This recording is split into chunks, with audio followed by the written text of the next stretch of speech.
اعوذ باللہ من الشیطان الرجیم، بسم اللہ الرحمن الرحیم۔ اور ہم نے انہیں عذاب کے ذریعہ پکڑا بھی، مگر یہ نہ اپنے پروردگار کے سامنے جھکے اور نہ ہی گڑ گڑاتے ہیں، یہاں تک کہ ہم نے شدید عذاب کا دروازہ کھول دیا تو اسی میں مایوس ہو کر بیٹھ رہے۔ وہ وہی خدا ہے جس نے تمہارے لیے کان اور آنکھیں اور دل بنائے ہیں، مگر تم بہت کم شکریہ ادا کرتے ہو۔ اور اسی نے تمہیں ساری زمین میں پھیلا دیا ہے اور اسی کی بارگاہ میں تم اکٹھا کیے جاؤ گے۔ وہی وہ ہے جو حیات و موت کا دینے والا ہے، اور اسی کے اختیار میں دن اور رات کی آمد و رفت ہے۔ تو تم عقل کیوں نہیں استعمال کرتے ہو؟ بلکہ ان لوگوں نے بھی وہی کہہ دیا جو ان کے پہلے والوں نے کہا تھا کہ اگر ہم مر گئے اور مٹی اور ہڈی ہو گئے تو کیا ہم دوبارہ اٹھائے جانے والے ہیں؟ بے شک ایسا ہی وعدہ ہم سے بھی کیا گیا ہے اور ہم سے پہلے والوں سے بھی کیا گیا ہے، لیکن یہ صرف پرانے لوگوں کی کہانیاں ہیں۔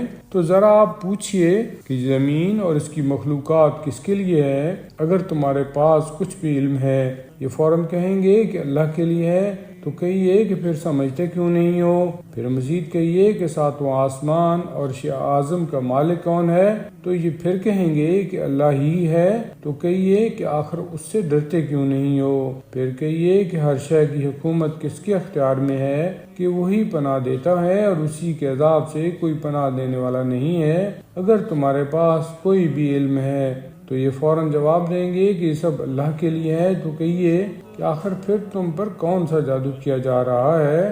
بلکہ ہم ان کے پاس حق لے کر آئے ہیں اور یہ سب جھوٹے ہیں۔ یقیناً خدا نے کسی کو فرزند نہیں بنایا ہے اور نہ اس کے ساتھ کوئی دوسرا خدا ہے، ورنہ ہر خدا اپنی مخلوقات کو لے کر الگ ہو جاتا اور ہر ایک دوسرے پر برتری کی فکر اور کائنات تباہ و برباد ہو جاتی۔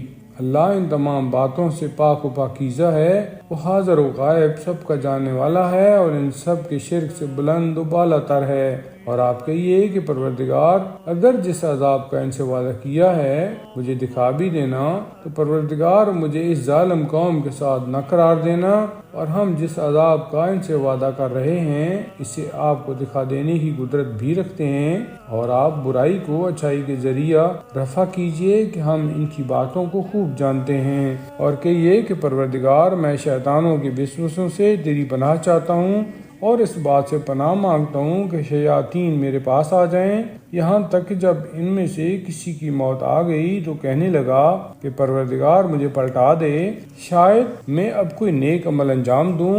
ہرگز نہیں، یہ ایک بات ہے جو یہ کہہ رہا ہے، اور ان کے پیچھے ایک عالم برزخ ہے جو قیامت کے دن تک قائم رہنے والا ہے۔ پھر جب سور پھونکا جائے گا تو نہ رشتہ داریاں ہوں گی اور نہ آپس میں کوئی ایک دوسرے کے حالات پوچھے گا۔ پھر جن کی نیکیوں کا پلہ بھاری ہوگا وہ کامیاب اور نجات پانے والے ہوں گے، اور جن کی نیکیوں کا پلہ ہلکا ہوگا وہ وہی لوگ ہوں گے جنہوں نے اپنے نفس کو خسارہ میں ڈال دیا ہے، اور وہ جہنم میں ہمیشہ ہمیشہ رہنے والے ہیں۔ جہنم کی آگ ان کے چہروں کو جھلس دے گی اور وہ اسی میں منہ بنائے ہوئے ہوں گے۔ کیا ایسا نہیں ہے کہ جب ہماری آیتیں تمہارے سامنے پڑھی جاتی تھیں تو تم ان کی تکذیب کیا کرتے تھے؟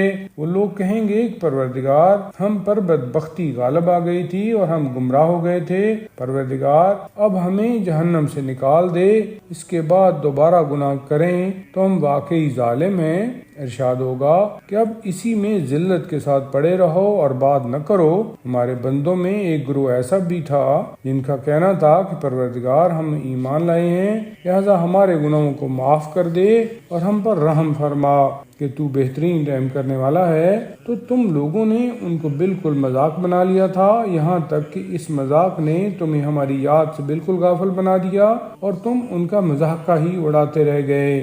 آج کے دن ہم نے ان کو یہ جزا دی ہے کہ وہ سراسر کامیاب ہیں۔ پھر خدا پوچھے گا کہ تم روئے زمین پر کتنے سال رہے؟ وہ جواب دیں گے کہ ایک دن یا اس کا بھی ایک ہی حصہ، اسے تو شمار کرنے والوں سے دریافت کر لے۔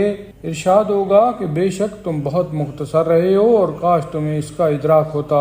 کیا تمہارا خیال یہ تھا کہ ہم نے تمہیں بیکار پیدا کیا ہے اور تم ہماری طرف پلٹا کر نہیں لائے جاؤ گے؟ بس بلند و بالا ہے وہ خدا جو بادشاہ برحق ہے اور اس کے علاوہ کوئی خدا نہیں ہے، اور وہ عرش کریم کا پروردگار ہے، اور جو اللہ کے ساتھ کسی اور خدا کو پکارے گا جس کی کوئی دلیل بھی نہیں ہے تو اس کا حساب پروردگار کے پاس ہے، اور کافروں کے لیے نجات بہرحال نہیں ہے۔ اور پیغمبر آپ کہیے کہ پروردگار میری مغفرت فرما اور مجھ پر رحم کر کہ تو بہترین رحم کرنے والا ہے۔